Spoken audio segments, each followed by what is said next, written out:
What if the heaviness you feel is not weakness, but a message from the depths of your soul? Carl Jung taught that depression is like a black dog guarding the treasure of transformation.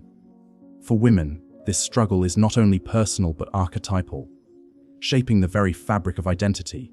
Today, I invite you to see your suffering not as an end, but as a doorway to courage, to healing, and to the wholeness that is waiting within you.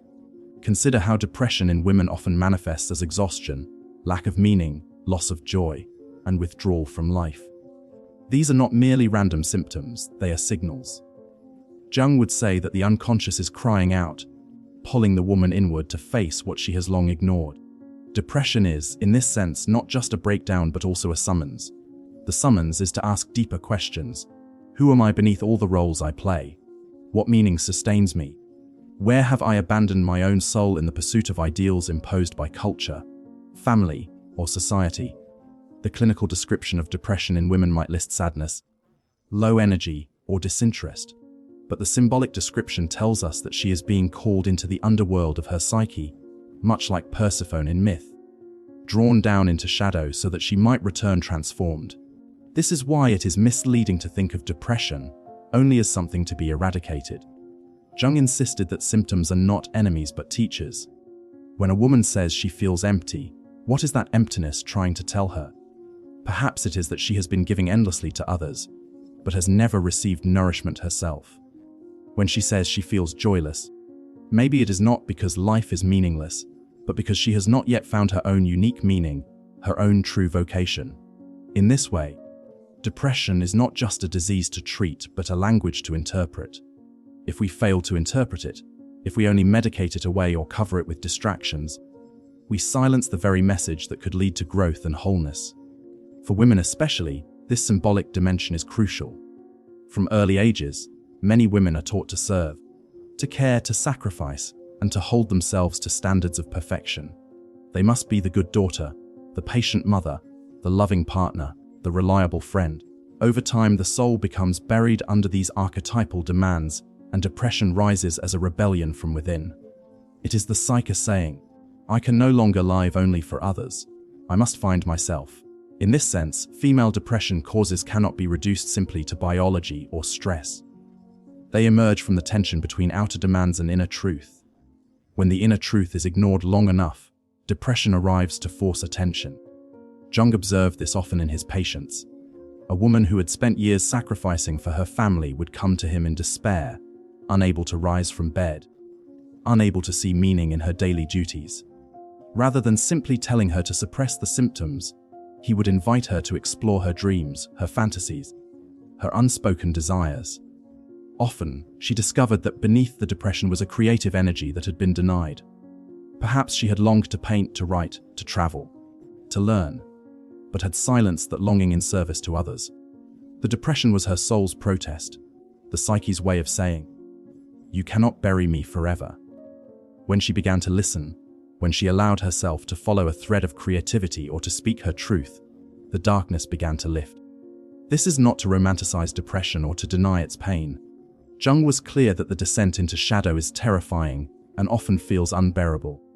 But he also believed that without such descents, individuation cannot occur.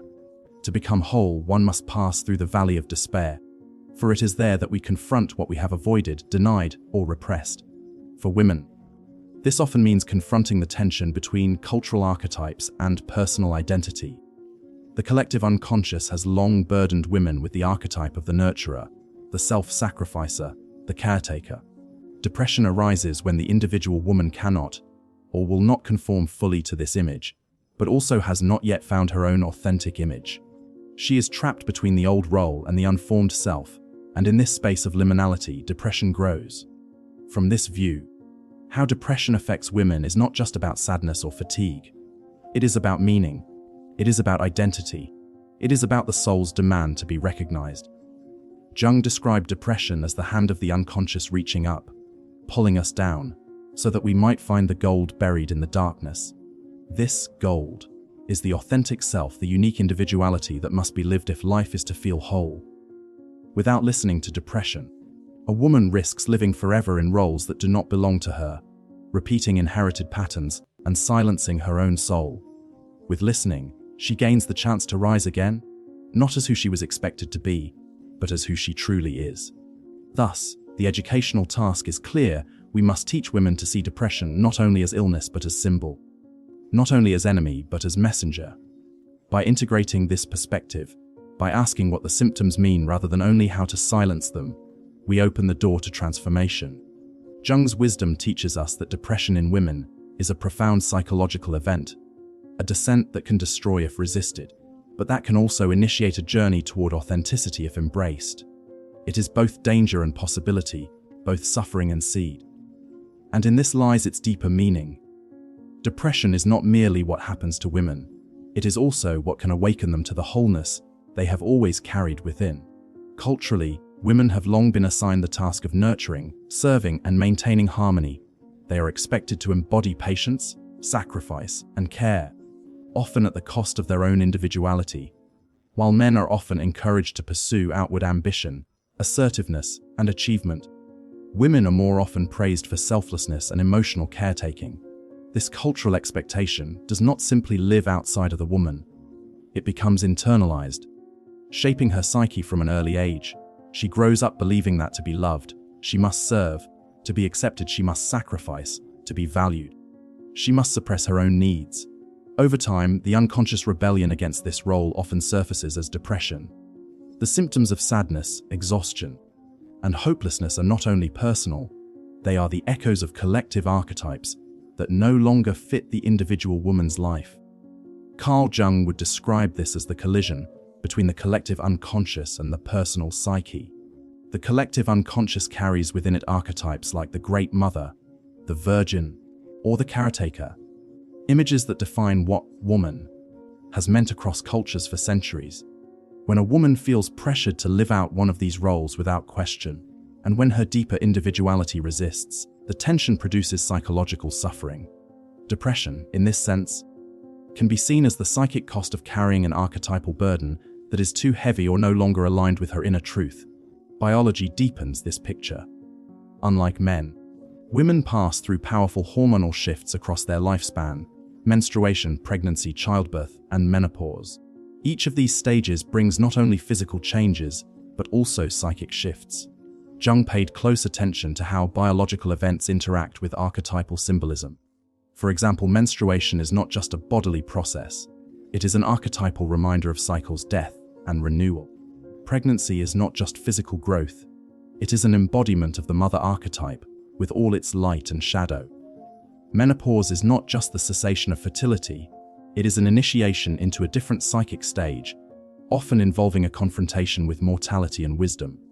Each stage carries with it both the possibility of growth and the risk of depression, depending on whether the woman is able to integrate these changes meaningfully into her life. Take, for example, the experience of postpartum depression. A new mother, biologically and hormonally transformed, is also thrust into the archetypal role of the Great Mother. She is expected to nurture perfectly, to love unconditionally, to embody joy and fulfillment. Yet if she feels inadequate, exhausted, or disconnected, the shadow of this archetype emerges as despair. She feels she has failed not only her child but also the ideal image of motherhood. This is why postpartum depression is not simply about hormonal imbalance. It is also about the crushing weight of an archetypal expectation that few human beings can fulfill. Jung would urge us to see that such depression is not weakness, but a symbolic conflict between reality and an archetype. Similarly, cultural pressures shape how women experience relationships.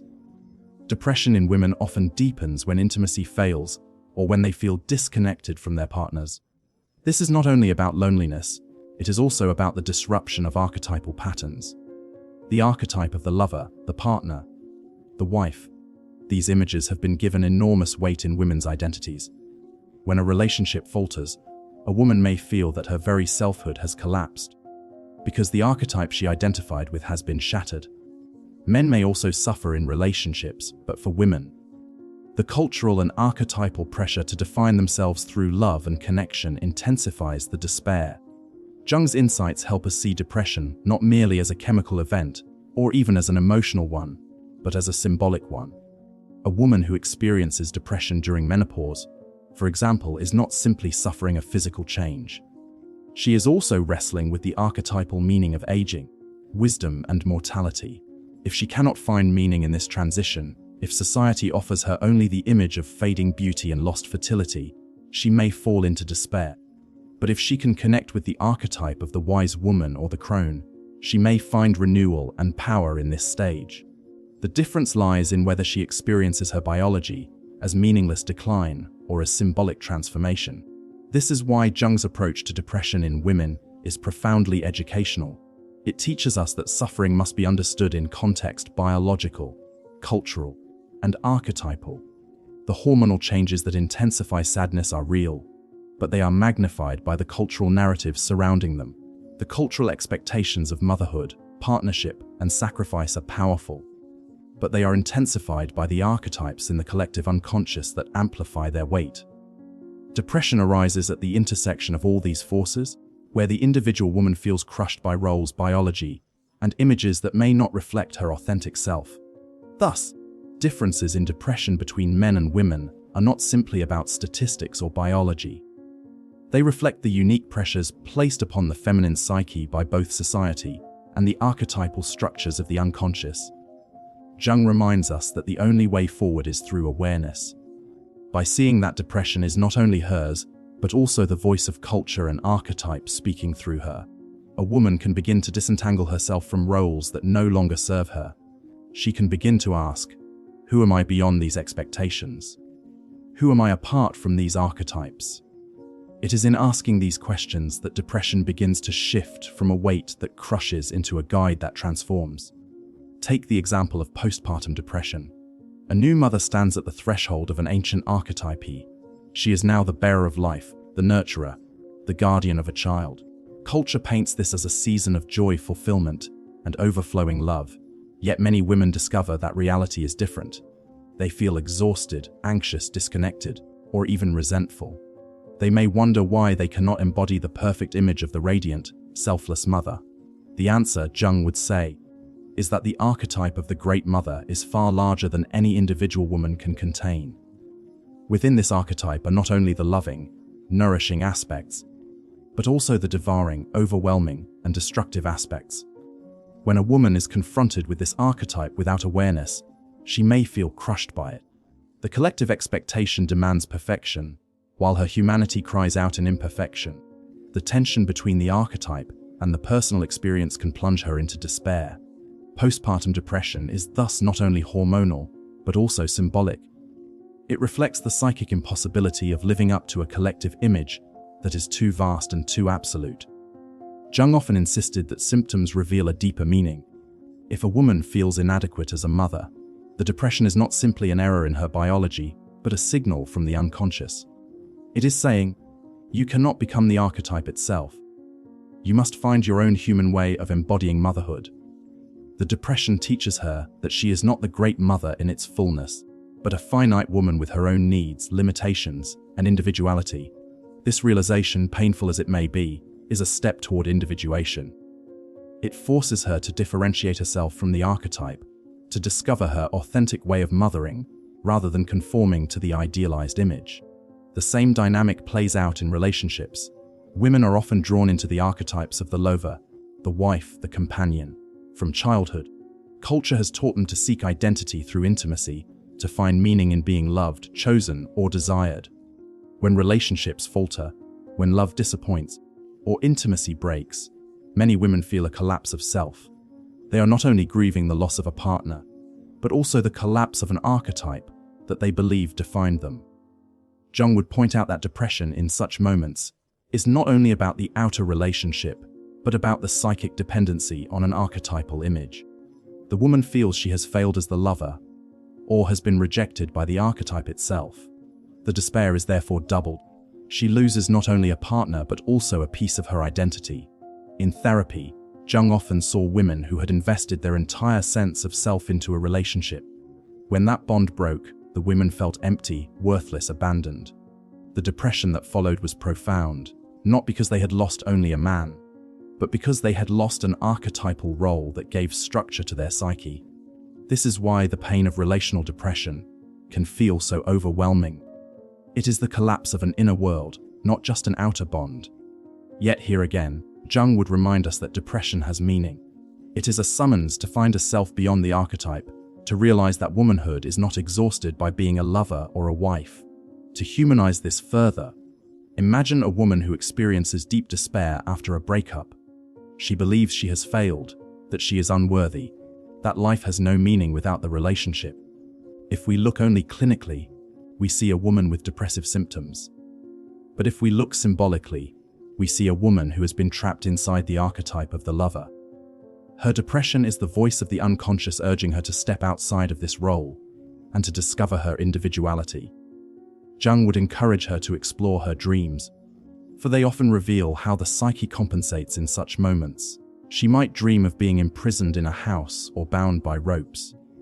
These images point to the archetypal bondage, but she might also dream of a door, a key, or a journey. These images reveal the way forward, the path of individuation, where she discovers that she is more than the archetype she has been living. The cultural layer deepens the struggle. Society glorifies perfect motherhood and romantic fulfillment. Women are bombarded with images of radiant mothers and blissful couples. When their own lives do not match these images, shame and despair follow. Depression is then intensified by comparison, by the belief that one has failed at being the archetypal woman. Jung would say that these collective images are powerful, but often dangerous, because they overshadow the reality of individual life. The task is not to live the archetype perfectly, but to live one's own truth in relation to it. Depression arises when this distinction is lost. Healing begins when it is regained. Thus, postpartum depression and relational struggles are not merely private pathologies. They are windows into the profound interaction between biology, culture, and archetype. Jung's psychology helps us see that these struggles, while painful, are also invitations. They invite women to separate themselves from collective ideals, to question inherited images, and to forge their own authentic path. Depression, in this light, is not meaningless suffering but a dark guide, pushing the woman to claim her individuality beyond the archetypal roles of mother or lover.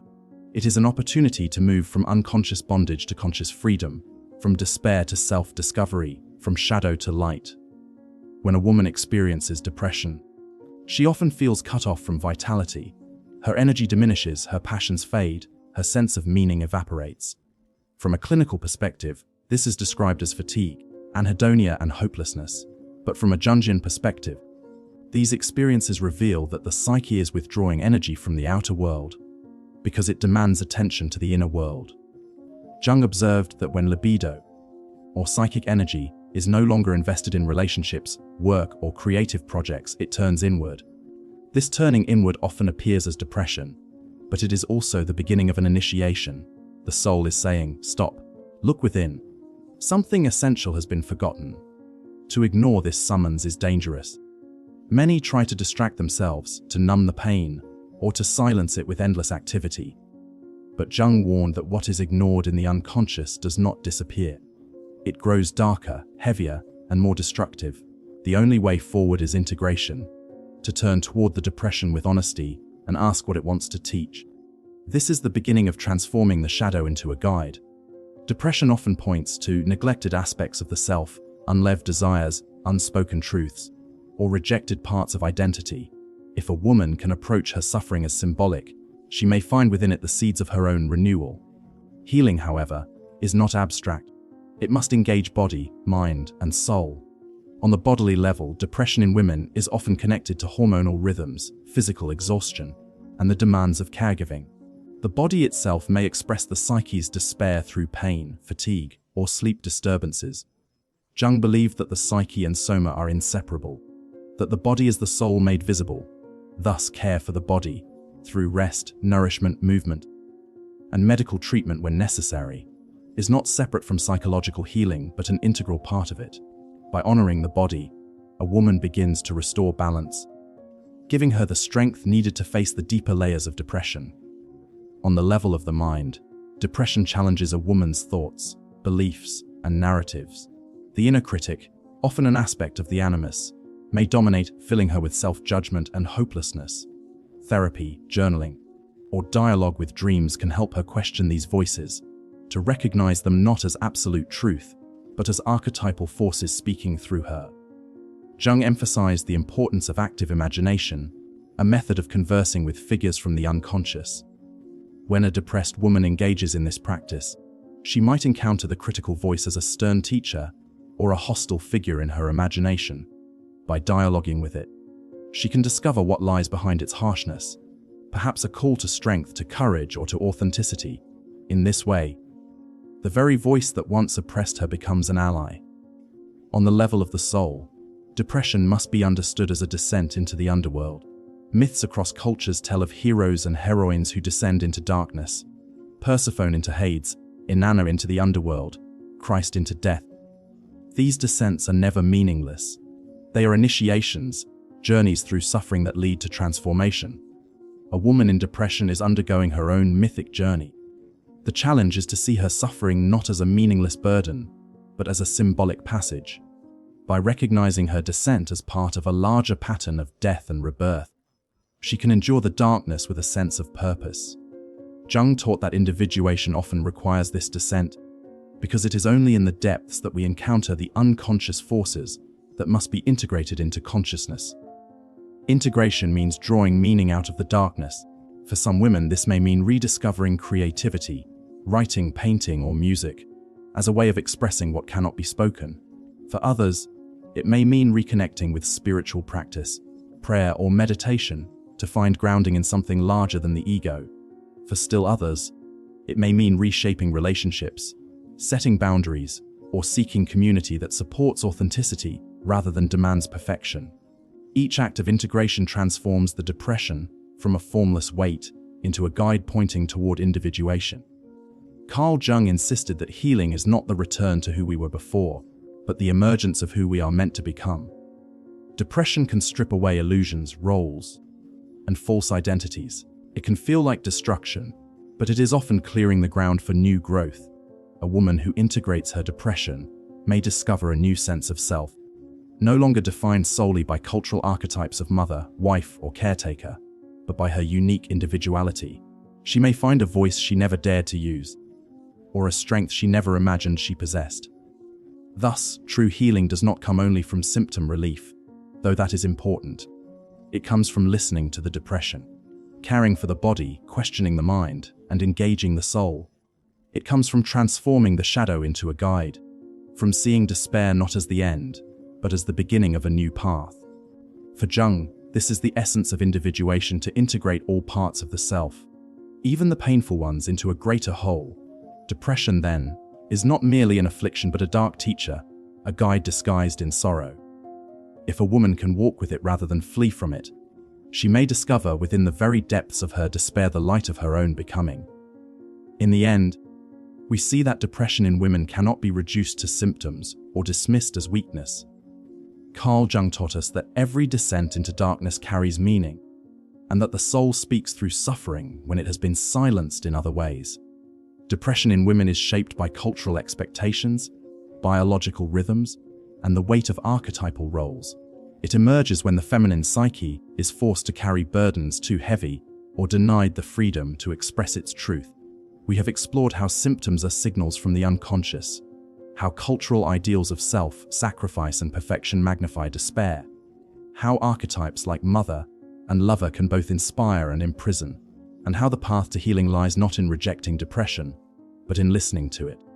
True healing requires that body, mind, and soul be engaged, so that the shadow becomes a guide pointing toward transformation. Thus, depression is not only what destroys, it is also what calls us to greater wholeness. For women, the challenge is to move beyond roles imposed by society and beyond voices of judgment within, and to find the courage to live authentically. In this way, the dark night of depression becomes the passage through which the light of individuation can finally emerge.